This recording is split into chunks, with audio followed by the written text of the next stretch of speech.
Straight to the point. Now, atong balikan mahigala ang Senate Foreign Relations Committee hearing. Ang chairperson ini si Amy Marcos. Unang hearing atong March 20, iyang gipatambong tong mga executive secretaries o kadtong mga na-involved ngano mga higala nga ilang gidakop o gi-turn over sa ICC si Presidente Rodrigo Duterte nga wa masunod ang basic Bill of Rights mahigala ni Duterte, hasta ang rights to counsel o ang wa mga higala pag-insulto sa atong husgado nga wa iagi sa atong korte gani mga suking tigpaminaw. Straight to the point. Dito nagkabulilesuhay na mga kagalaan kay si John Vic Remulla sa interview ng Pinky Web ni Angko naman tundaan nga dunay core group to. Ang core group si BBM, si Secretary Eduardo Anyo, si John Vic Remulla o ingon man mahigala si Secretary Gibo Teodoro. Nagkabukingay na unya mi-invoke mga higala ang igsuon ni John Vic Remulla nga usapod ka sekretary sa DOJ nga si Crispin Remulla. Managsuon na sila may galang nagkupot o dagkong posisyon ron sa gobyerno, mga sekretaris, mga kaigalaan, cabinet secretaries. Unya, ang second hearing unta ni ining maong Senate Foreign Relations Committee, chaired by Senator Amy Marcos gahapon. So pag primerong hearing atong March 20, atong ipakita ro kaniho, mo na yung nanunga. Sige, so gipapanumpa sila ka natong March 20. Tanawa ko itong picture doon kay kung anlan kini be. Okay, naadiha si Crispin Remulla. At trabaha kay ako man ngi tagsa-tagsa kay kinsay maka-invoke og executive privilege o kinsay dili. Si Crispin Remulla DOJ secretary. Pwede bang maka-invoke og executive privilege kay mao man ilang gi-invoke nga wa sa mutunga kagahapon? Ang tubag pwede. Pero lalasunon pa.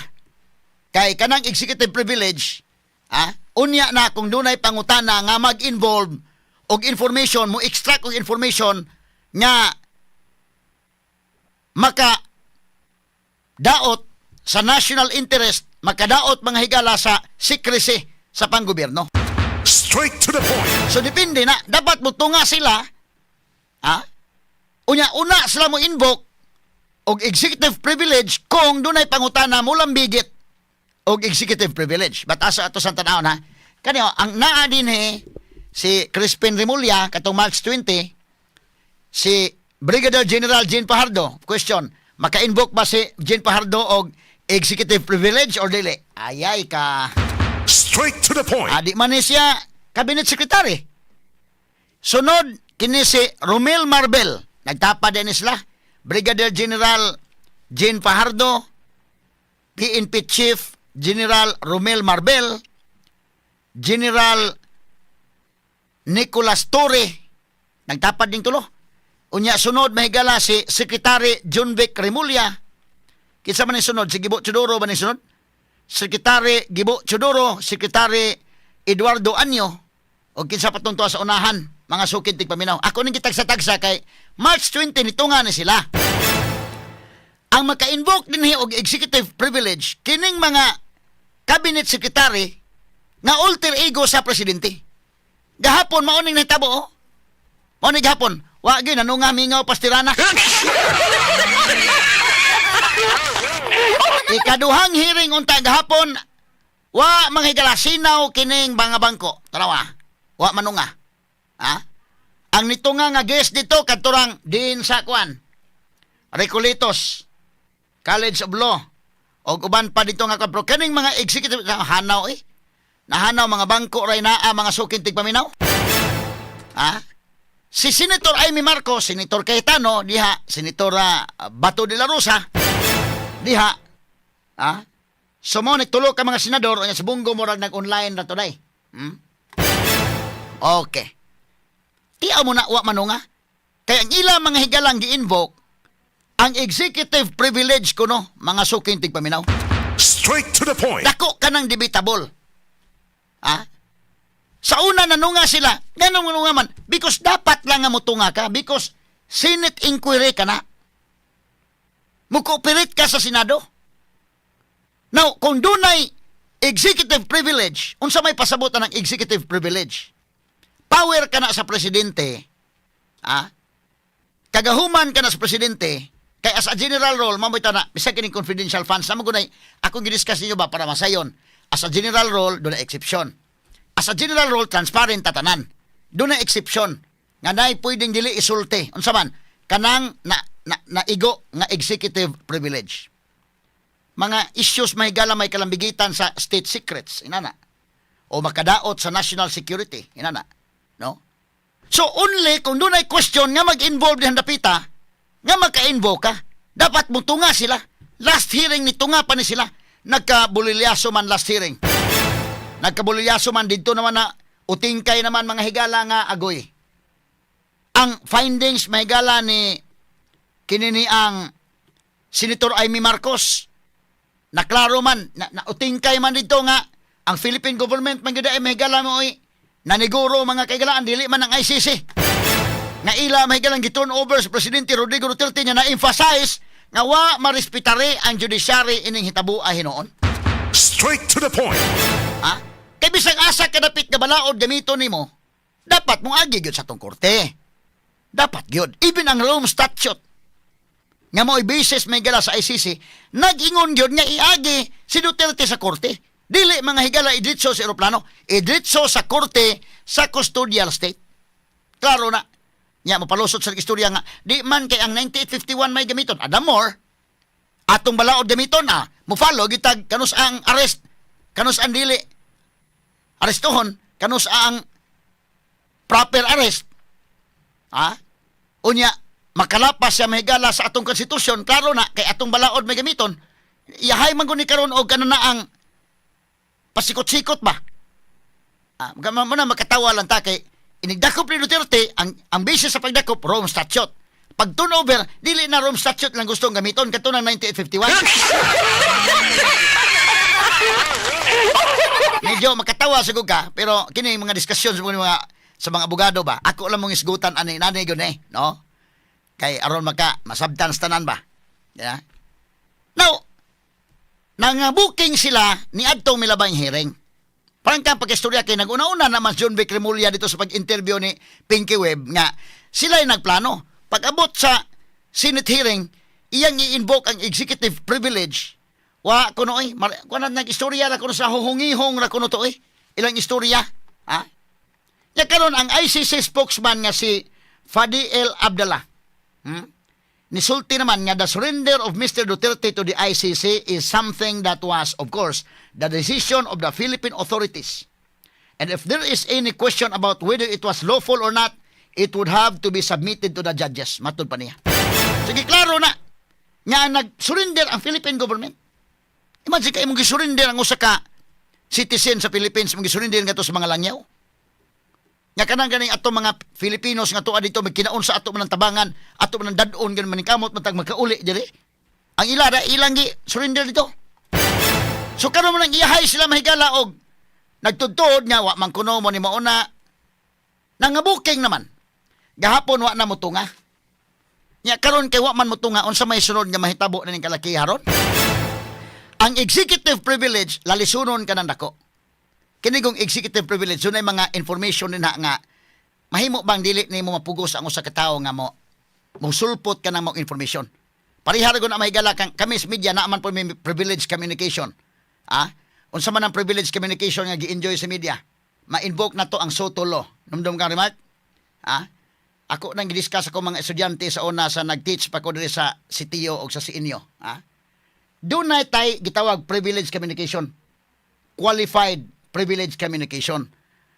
Ma-invoke na tong SOTO law nga kada bang kinsa may source nimo sa information pwede magdi nimo itugan. Ma-invoke ko nga dili ayo ko pugsa. Kaya naman po uban god nga mingon sir. Media magi ka sir no kanang mao ni sir ni anomalya sir mao ni mo na ay lang gyud ko nga sir kay kuy mamatay ko aning kalakihan sir kay manghulga ra ba ton didto ana ba. Magi na lang gyud nimo ibalita nang kuana. Imo sang respetaran so ako og mosulti ko na pangutan-on ko mo invoke ko naman koy as member of the press akong i-invoke ang qualified privilege communication. O ang SOTO law nga dili may mapugos sa pagsulti kung kinsay among source. Na ebidensya, klaro na, reliable na among source, doon na kay basis, pero ayaw kong pugsa. Mo na say privilege communication. Mausad mahigala og ari ka sa rules on evidence. Under sa Rule 130 sa rules on evidence, doon na po yung mga privileged communication na. Example, confessor confessant privileged communication. Unsa man na? Kada bang priest o penitentiary ba? Privileged communication mga sukitig paminaw.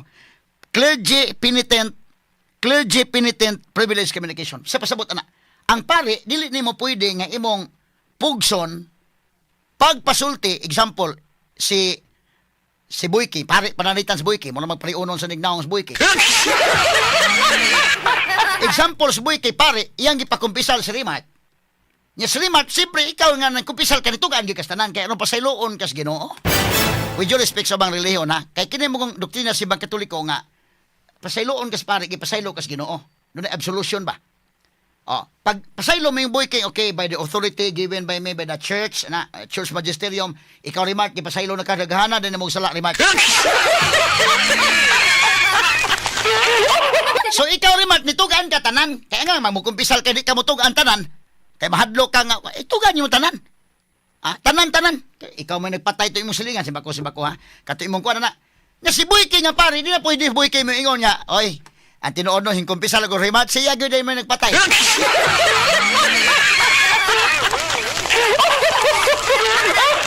Gitawag na sa confessor confessant privileged communication or gitawag clergy penitent privileged communication. Dili nimo mapugos kanang maong pare.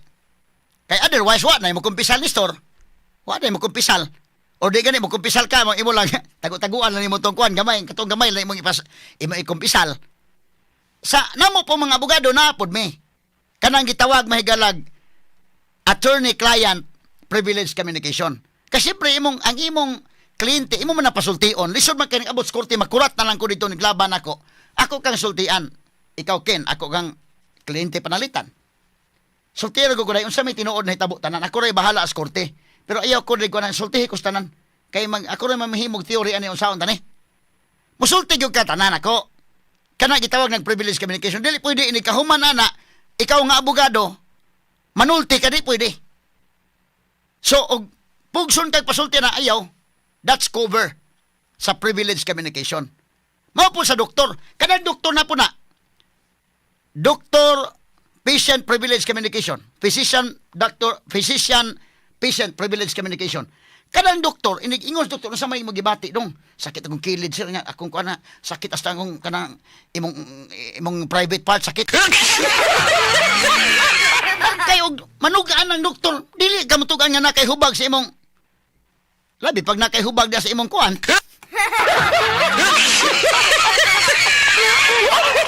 Mutugaan yung katanan, ana. Hindi po pwedeng doktor manabi dito nga kana si kuano, Nestor. Naihubag na sa kuan, oy. Alisod naglingkod si Nestor kay nanay kuan. Dili pwede. Ang doktor makihaan ka nagtakak-istorya. Mo ka ng doktor, di na nimo pwede mapugos og istorya kung why consent sa client. Gitawag nag-privilege communication. Now, kining executive privilege, sa tupad dunay istorya ang presidente o kining cabinet secretary kay alter ego man ka. Kung cabinet secretary ka gani, alter ego ka sa presidente. So doon na sa gisabutan dito mahigala mo ni muna nga dili pwedeng mapugos bisan ang korte dili makapugos. Technical ka na. Nigabot sa korte yung pangutanon, mo invoke siya og privilege communication dili pwede mapugos. Sa korte, dili pwede mapugos sa kongreso, bisan sa public, dili mapugos. Kaya mo ingon man nga, privilege communication. But dunay debatable ka na kayo. Kaya nga naman, ang Senate mo himo man pag investigation. So imong ibalanse between sa information nga ihatag or ang itago nga information. Straight to the point. Muna karon si Amy Marcos nagpada og suwat na pong bilsamin. Dili mahimo, pari ana diri. Strongly worded ning iyang mga kining iyang letter ni Amy sakto na. Karon, sige na lang kay haman to pakita ko to Nims katong mga tao dito Nims. Katuto ang primero katong hearing Nims. Naba to Nims, pakita balik be. Ang maka-invoke din ng privilege communication bisag lalisonon pa. Asa mas Nimuel. Kani. Kinis Crispin Remulla maka-invoke? Yes. Pero unya na debatable pa na. Pero sige lang maka-invoke. Ang sunod, si Jean Fajardo, maka-invoke ba? Ang tubag aguro, di man maka-invoke ni kini si Romel, Marvel o kini story di ni ka-inbox?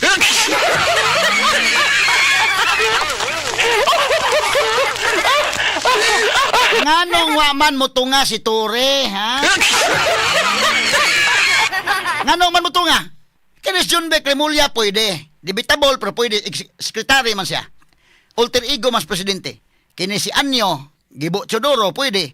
Pero ikaw, Tore, di yung kaka-inbox, Tore.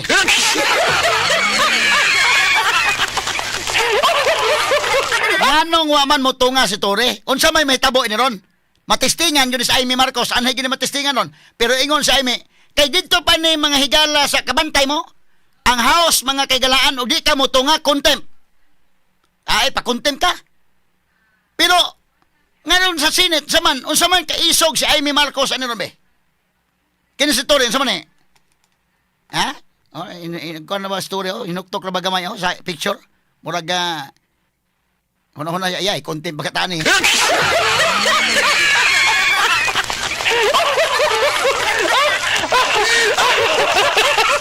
Bebe, atong klarohon sa nebe, ha? Si Amy Marcos, ingon sa sige lang, ha? Muna inyong gihimo, kay tanawa gahapon, tanawa balik gahapon dong, ang katong mga lingkuranan gahapon, ha? Nasinaw? Asa lago, tanawa ka na, oh, agoy, pagkamingawa-mingawa pa mas tirana. Insulto kini sa komitiba ni Amy Marcos. Insulto kini. Busa, ingon sa nga iyang padadag supina. Nan inipadag supina ron, papirmahan ang supina ni Senate President Chis Escudero. Di mo to nga insulto man na sa Senate. Ang pangutanan ako, kaya ba ninyo nga inyong ipakontempt na? Straight to the point. Kaya dito sa House, daghan may nga priso na. Dito sa Senate, maragwa pa man. Ako lang nang agi katawa ha, pero ingon si Amy Marcos, may gila, babe. Padadaan tanig supina, ha man to, asa man tong kani, Amy? Asa man to yung video dong? Padadaan tanig supina, kini. Ato paminahon ko no. Pero hindi tayo titigil. Sama-sama natin ihahatid ang mga sabpina na hinanda ko na. Kailangan kasi pirmahan ng lahat ito ng ating Senate President Chis Escudero. Pagkat absent silang lahat ngayon. Pero hindi tayo titigil. Sama-sama natin ihahatid ang mga sabpina na hinanda ko na. Kailangan kasi pirmahan ng lahat ito ng ating Senate President Chis Escudero. Agay, sa kamay ha. Ayay, nanay supina, ipadaan ng supina. Og dili, mga higala karon mo tuman sa supina, unsay sunod may tabo. Ha? Mula, kuntip na yan. Og sa mga batanon pa, og sa mga pa, contempt na yan. Kay dako man ang insulto nga na kay giimbitar, nga wa mo tunga. Kabantay mo labi pag si Paduano may imbitar di ka mo tunga, i-contempt kang Paduano. Adios. Si Amy Marcos. Wa man manunga ni ang cabinet secretary, iya na lang gibuking sa BBM sa nga kana sa BBM na sige nagsakay-sakay balik atong jet katong gisakyan Duterte pa daw sa Netherlands. Kana sa BBM sige nagsakay-sakay. Human paghatod ni Duterte sa Netherlands sa March 30, gisakyan pag nagbalik ng jet atong March 28, dinhi balik sa Manila March 30, gigamit na ni BBM.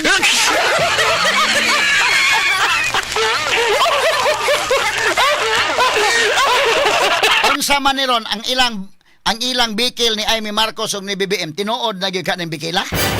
Ha? Tinuod na ni kining gipanghimo ra bang Amy mga higala medyo di po ni maayo pad sa part ni BBM baya. Kay ayay ning akong ating imo maming i-booking diri ning kalaki ha.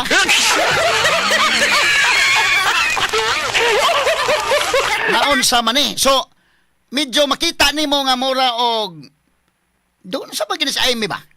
Antod karon nalibog pa man ni mga tao. Unsa man ni? Og ang taga Duterte ni unsa man ni Amy ato gining kauban o unsa man ni? Marcos sa mga apelyido.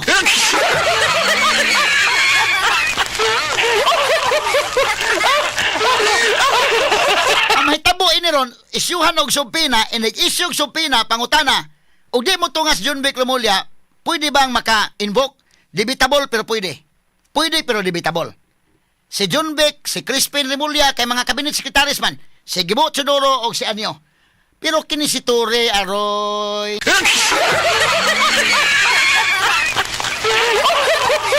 Nahanglan yun kang magkatungag ka ini Tore. Astas Jean Pajardo o si Romel Marbel, mutungagin mo, kadi man mo mga executive secretaries, dili man mo mga cabinet secretaries.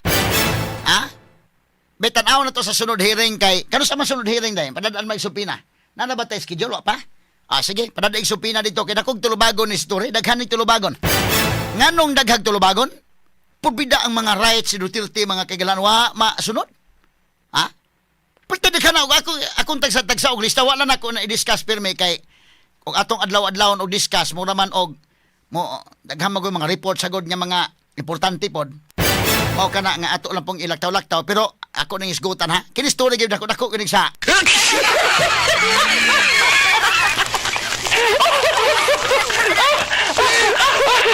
Ang Rome Statute wa sunda. Ha? Mo'y gigamit niya mahigalag ICC warrant, Rome Statute ang bisis. Pero wa niya sundang Rome Statute ng Article 59 na ingon nga i-deliver si Duterte didto sa korte. Dili sa eroplano. Straight to the point. Unyang mo palusot sa 9851, RA 9851, samot na kay ato ng balaod. Ha? Ang konstitusyon na klaro na applicable atong konstitusyon ana. Lisod ning kalakiha mga higala iyahay lang tagpalusot aning kalakiha agoro. Ato ning tiwason unsa may sunod bay tabo og dili mo tunga si Torre sa subpina ni Amy Marcos. Contempt ba ang sunod? Mo na dakong pangutana mga sukin tigpaminaw. Komentarista na walang kinatatakutan sa ngalan ng katotohanan. Attorney Rufil Fernandez Banyog sa Straight to the Point. Alas 10:12 na, mga kaigalaan, daghan pa tatagisgutanan pero sa tamang oras naman ni Sinya sa Mandire. Ato sa mga higalang tagag pagtagad ang atong mga winners be, gamay lang. Tiwason tala ni sa atong dugang mga diskusyon kay kinini ang katawanan man ni kay ning iyang Senate investigation ni Aimee mga higala.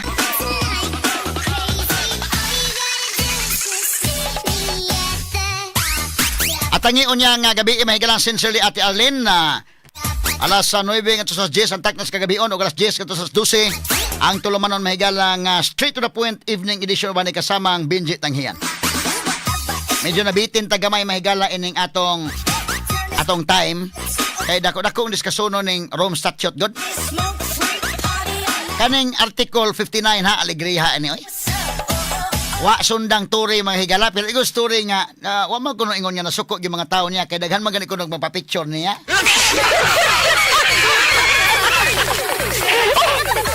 Iya ko nung giingan ang mga anak, oy nga, bakit may maraming magpa-picture sa akin? So, ibig sabihin, okay yung ginawa ko. Maraming magpa-picture.